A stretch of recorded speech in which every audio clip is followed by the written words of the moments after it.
Hey, if you've ever gone online, gotten dazzled by a giant 85-inch screen in the product photos, only to set it up and feel like you just bought a fancy window instead of a TV, you're not alone. I've seen that disappointment a lot. Big promises, but the everyday picture looks flat, the gaming lag feels noticeable, or the smart interface just ends up being a mess of apps you never use.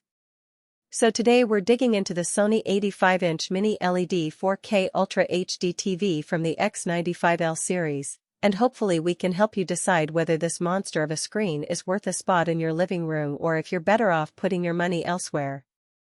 Link is in the description if you want to check the product details on Amazon. First off, let's talk about the kind of room this TV is aimed at. An 85-inch panel is massive, which means you need at least a 10-foot viewing distance to avoid feeling like you're staring at a billboard.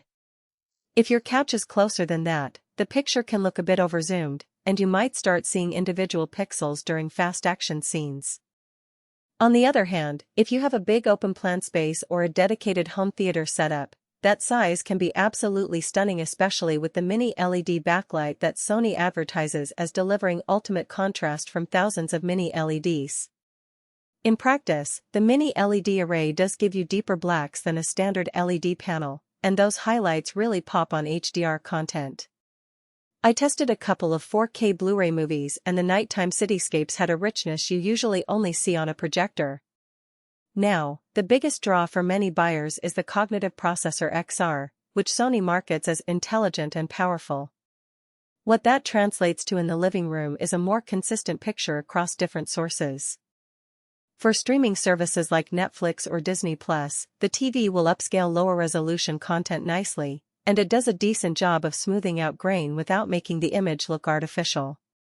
The same processor also handles motion quite well. Fast sports sequences didn't get the typical smear you sometimes see on cheaper 4K TVs. If you're a sports fan, the TV's motion handling is likely to impress you. However, the processor does add a little latency to the signal chain. In a pure gaming scenario, particularly with fast-twitch shooters, you'll notice a fraction of a second delay compared to a monitor built specifically for low input lag.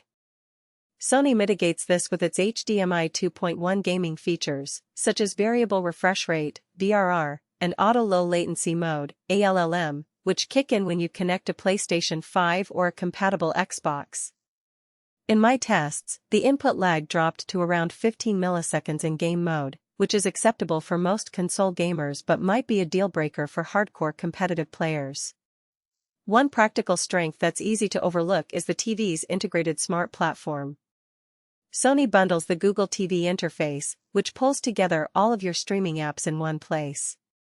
That means you can search for a title, and it will tell you which service has it: Netflix, Amazon Prime, Hulu, without you hopping between apps.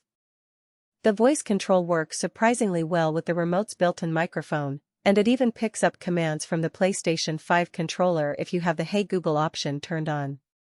For households that juggle a mix of kids' cartoons, family movies, and adult shows, this unified experience can save a lot of clicking.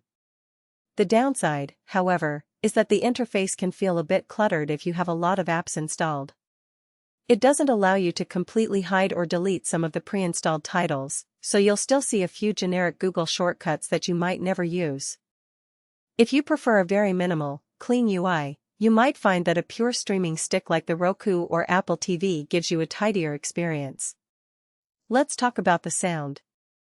The X95L series comes with a pair of built-in speakers that Sony describes as premium. In real life, the audio is adequate for everyday TV watching, dialogue is clear, and the bass is decent enough for sitcoms or drama series. If you love cinema-style soundtracks or you're planning to use the TV as a primary gaming display, you'll probably want a soundbar or a full-blast home theater system.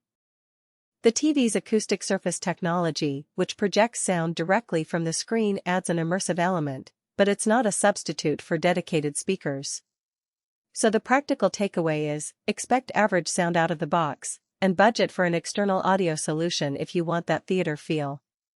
Another hidden trade-off is the size of the TV's stand. At 85 inches, the base is fairly wide, but the TV is still quite heavy, over 80 pounds. If you're planning to mount it on a wall, make sure you use a solid-grade VISA mount that can handle the weight and the added stress of the mini LED panel. The TV's back panel has 4 HDMI ports, all of which support 4K at 120Hz, which is great for future-proofing. However, 2 of those ports are labeled HDMI ARC and